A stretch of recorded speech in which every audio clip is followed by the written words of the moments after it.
Halo, Assalamualaikum warahmatullahi wabarakatuh. Berjumpa kembali dengan Bu Heni. Apa kabar kalian semua? Semoga kita dalam keadaan sehat ya. Nah, sekarang kita akan belajar tentang IPS, yaitu kegiatan ekonomi yang ada di Indonesia. Oke, pembahasan kita hari ini masih seperti yang kemarin ya. Kemarin juga sudah dijelaskan kegiatan ekonomi yang ada di Indonesia. Nah, kegiatan ekonomi itu apa sih sebenarnya? Jadi kegiatan ekonomi ini adalah semua aktivitas manusia yang dilakukan untuk memenuhi kebutuhan hidupnya.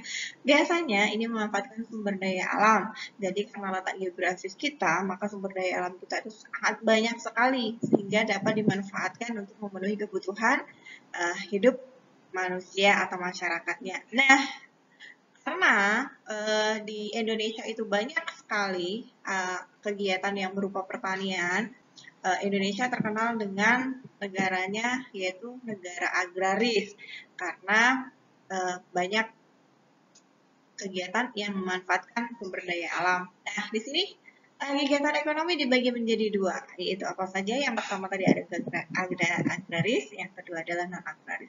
Di mana yang agraris ini adalah pemanfaatan sumber daya alam ya, yaitu ada pertanian, ada peternakan, perkebunan, dan perikanan. Sedangkan non agraris itu perdagangan, perindustrian, pertambangan, dan jasa.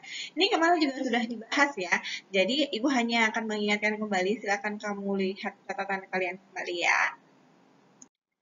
Baiklah, untuk selanjutnya adalah jenis-jenis usaha yang dikelola sendiri maupun kelompok. Yang pertama adalah jenis usaha ekonomi yang dikelola sendiri atau perorangan. Ini contohnya adalah pertanian.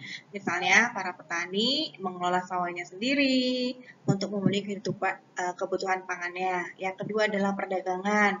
Perdagangan itu bisa penjual bakso, ada pedagang besar, ada pedagang kecil.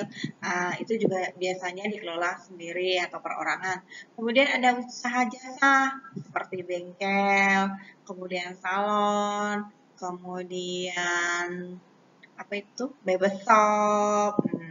Itu juga dikelola sendiri. Kemudian ada industri, ini biasanya industri kecil berupa toko roti, kemudian ada pembuatan apa konveksi, nah, seperti itu. Yang kedua adalah usaha ekonomi yang dikelola bersama. Yang pertama ada firma. Firma itu apa sih? Firma adalah perusahaan yang didirikan oleh sedikitnya 2 orang. Jadi nanti di firma itu satu uh, berhak menentukan apa nama firma uh, yang mau dipakai. Yang kedua adalah CV atau Kommanditair Vennootschap atau persekutuan komanditer, yaitu adalah usaha yang didirikan oleh satu orang pengusaha atau lebih dengan modal dari pengusaha itu dan dari beberapa penanam modal. Jadi CV ini berarti bisa didirikan oleh beberapa orang ya, lebih dari satu. Nah, dari situ modal itu akan dimasukkan ke dalam CV tersebut. Yang ketiga, ada PT atau perseroan terbatas. Ini adalah perusahaan yang modalnya berasal dari penjualan saham. Saham itu adalah surat keterangan keikutsertaan dalam kepemilikan perusahaan tersebut. Ini adalah yang keempat, BUMN, Badan Usaha Milik Negara. Dari namanya saja kita sudah tahu bahwa perusahaan ini modalnya berasal dari negara, seperti Perum, kemudian Persero. Nah, selanjutnya adalah perusahaan daerah. Nah, perusahaan daerah adalah perusahaan yang modalnya berasal dari pemerintah daerah. Yang terakhir adalah ada koperasi. Koperasi adalah badan usaha bersama dalam bidang ekonomi yang menjunjung nilai kekeluargaan dan di mana di koperasi ini ada beberapa macam koperasi. Yang pertama ada koperasi konsumsi, di mana koperasi konsumsi ini adalah koperasi yang menyediakan semua kebutuhan pokok untuk para anggotanya. Yang kedua adalah koperasi simpan pinjam, di mana koperasi ini adalah memberikan pinjaman kepada anggotanya dengan bunga yang sangat rendah. Kemudian ada koperasi produksi, di mana koperasi produksi ini adalah koperasi yang menjual hasil kegiatan yang diproduksi oleh anggotanya. Kemudian ada koperasi jasa.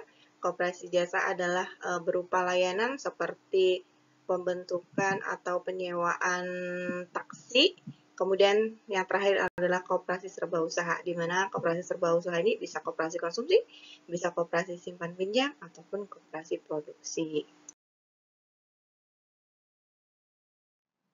Oke, baiklah, tugas kalian adalah hanya menyalinnya saja.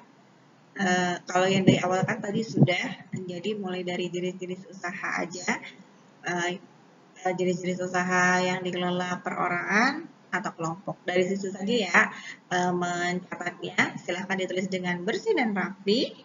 Dan jangan lupa hasilnya difoto dan dikirim ke ibu. Sekian, wassalamualaikum warahmatullahi wabarakatuh.